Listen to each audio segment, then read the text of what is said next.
Hey guys, welcome to knowledge base.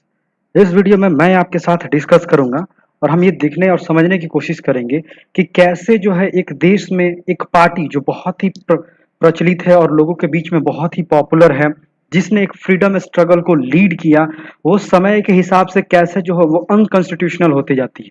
यानी जिस party ने उस देश को स्वतंत्रता दिलाई, जिसका स्वतंत्रता में बहुत बड़ा योगदान था, वो अपने आप को पावर में बनाए रखने के लिए कैसे संविधान में जो है वो बदलाव करती है, उस देश के संविधान में बदलाव करती है, लोगों की जो फंडामेंटल राइट्स है उसका वॉयलेशन करती है।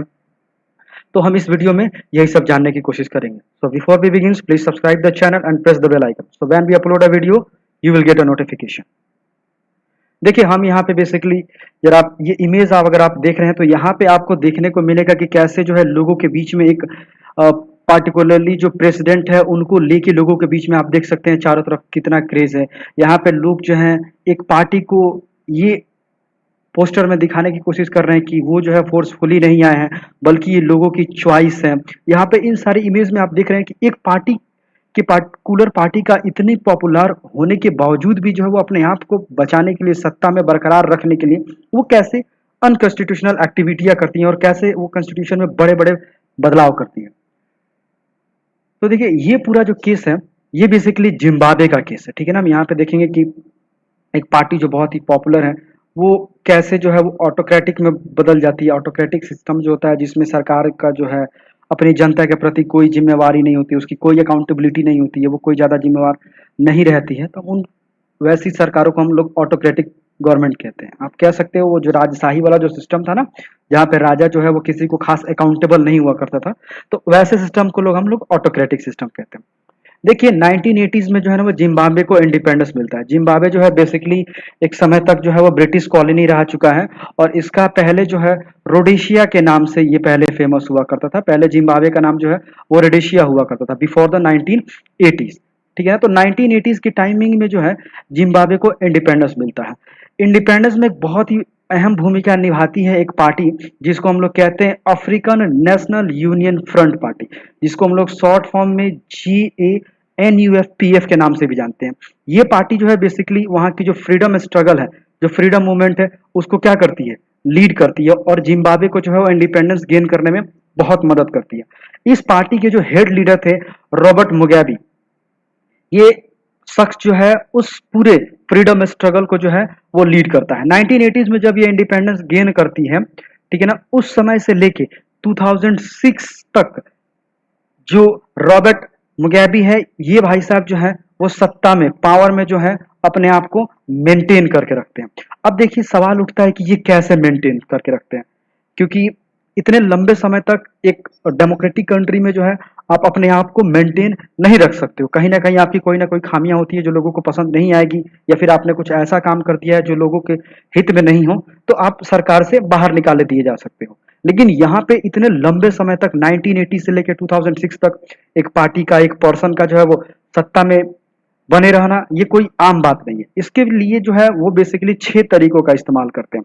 पहली तरीका क्या था कि वो इलेक्शन जो वहां पे कराई जा रही थी, लेकिन वहां पे जो इलेक्शन में अनफेयर प्रैक्टिस किए जाते थे। अनफेयर प्रैक्टिस मतलब जैसे कि लास्ट टाइमिंग में जो पोलिंग बूथ होता है उसका चेंजमेंट हो जाना, या फिर कोई अपोजिशन में जो खड़ा हो रहा है उसको, जो गवर्नमेंट है वो उसको हरास कर रही है, या फिर किसी अपोजिशन पार्टी को जो है वो इलीगल तरीके से आप किसी ऐसे चीज में फंसा दो जो उसने किया नहीं हो, या फिर कोई भी अनकॉन्स्टिट्यूशनल प्रैक्टिस करके आप जो अपने अपोजिशन को जो है वो कमजोर कर दो, या फिर आप उसको इलेक्शन लड़ने लायक तक ना छोड़ो। तो ये जो सारी चीजें होती है ये अनफेयर प्रैक्टिस ऑफ इलेक्शन होती है। उसके बाद गवर्नमेंट जो दूसरा तरीका इस्तेमाल करती थी, जो अफ्रीकन पार्लियामेंट जो पार्टी इस्तेमाल करती थी, वो दूसरा तरीका था कि उसने बहुत बार जो है वो कॉन्स्टिट्यूशन में चेंजमेंट किया था।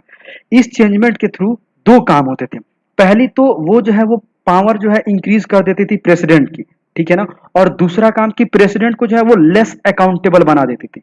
लेस अकाउंटेबल मतलब क्या कि प्रेसिडेंट जो है वो ज्यादा जनता को जवाबदेही उसकी नहीं रहेगी, ठीक है ना। तो यहाँ पे पहले उसकी पावर बढ़ा रही है और दूसरे में क्या, प्रेसिडेंट को वो लेस अकाउंटेबल बना रही है।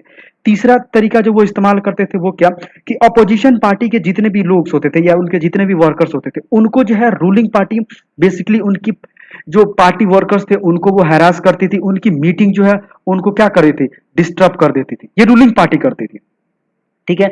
उसके साथ साथ वो जो चौथा तरीका इस्तेमाल करते थे, बेसिकली जो पब्लिक थी वहां की, ये बात यहाँ ध्यान रखिए, अधिकतर डेमोक्रेसी में क्या होती है कि लोगों को जो होता है प्रोटेस्ट करने का अधिकार होता है, ये डेमोक्रेसी की एक बहुत कमाल की चीज है। लेकिन वहां पे क्या था कि लोगों को जो है ना प्रोटेस्ट करने का अनुमान क्या बोलते हैं, राइट नहीं था, उनके पास ये परमिशन नहीं थी। अगर आप प्रोटेस्ट करते हो सरकार के खिलाफ में, तो वो ऑलरेडी डिक्लेयर था कि ये पूरी सिस्टम क्या है, इलीगल, अगर आप करते हो तो आपको जेल में डाल दिया जाएगा। तो ये सिस्टम वहां पे नहीं था। दूसरा चीज है कि वहां पे प्रेस या फिर जो इलेक्ट्रॉनिक मीडिया, फिर रेडियो, वो जो सिस्टम था ये सरकार को ओपनली क्रिटिसाइज नहीं कर सकती थी, ना ही प्रेस कर सकती थी, ना ही मीडिया, ना ही रेडियो, ये सारी चीजें जो है वो सरकार को ओपनली क्रिटिसाइज नहीं कर सकती थी। अगर आपने ऐसा किया तो आपके साथ भी जो है आपको हैरास किया जाएगा, या फिर आपको हो सकता है कि आप भी जेल जा सकते थे। छठी चीज जो थी कि बहुत बार ऐसा हुआ है कि वहां पे देखने को मिला कि सरकार जो है ना कोर्ट की जजमेंट को बहुत बार इग्नोर करती है। ये सिस्टम जो है ये बहुत खतरनाक है। अधिकतर डेमोक्रेसी में आप देखोगे कि कोर्ट की जो जजमेंट होती है उसको सरकार चाह के भी इग्नोर नहीं कर सकती है, क्योंकि कोर्ट जो होता है ना वो किसी भी डेमोक्रेटिक में, कॉन्स्टिट्यूशनल डेमोक्रेटिक में ना बहुत हाईएस्ट पावर रखता है, वो बहुत ज्यादा पावर रखता है। लेकिन यहाँ पे आपको देखने को मिल रहा है क्या कि कोर्ट की जो है बहुत बार की जजमेंट जो है वो गवर्नमेंट क्या कर रही है, इग्नोर कर रही है। तो ये बेसिकली 6 तरीके थे जहां पे एक पार्टी जो है अपने आप को 1980 से लेकर 2006 तक सरकार में अपने आप को मेंटेन करके रखती है। ये एक बड़ी चीज है। ये जो पूरा सिस्टम होता है यहाँ पे आपको देखने को मिल रहा होगा कि सरकार, डेमोक्रेटिक सिस्टम तो है, लेकिन सरकार जो है वो एक पूरी तरह से किस तरह, ऑटोक्रेटिक सिस्टम की तरह काम कर रही है, जहां पे ना ही सरकार की कोई जवाबदेही है, ना ही लोगों के पास प्रोटेस्ट करने का अधिकार है। तो ये जो पूरा सिस्टम होता है इसको हम लोग कहते हैं कि ये जो सिस्टम है ये जो है ये पॉपुलर होने के बावजूद भी क्या है, यहाँ पे जो सरकार है वो कॉन्स्टिट्यूशन लिमिट के अंदर में काम नहीं कर रही है, वो कॉन्स्टिट्यूशन को कोई ज्यादा अहमियत नहीं दे रही। आप यहाँ पे बाकी 6 चीजों को देखोगे तो आपको यहाँ आसानी से समझ में आ जाएगा कि सरकार को जो है वो कॉन्स्टिट्यूशन के विधीन होकर काम करना चाहिए। लेकिन यहाँ पे क्या है, यहाँ पे जो है सरकार कॉन्स्टिट्यूशन की कोई वैल्यूएशन नहीं कर रही है। तो ये जो पूरा सिस्टम दिखाता है कि हाँ यहाँ पे एक सरकार पॉपुलर होने के बावजूद भी वो कैसे लोगों की बेसिक राइट्स को जो है वो दरकिनार कर सकती है, कैसे कॉन्स्टिट्यूशन को दरकिनार कर सकती है। तो ये जो पूरा सिस्टम है ये आपको जिम्बाब्वे में देखने को मिलता है। That's all for this videos. Have a nice day. God bless you all.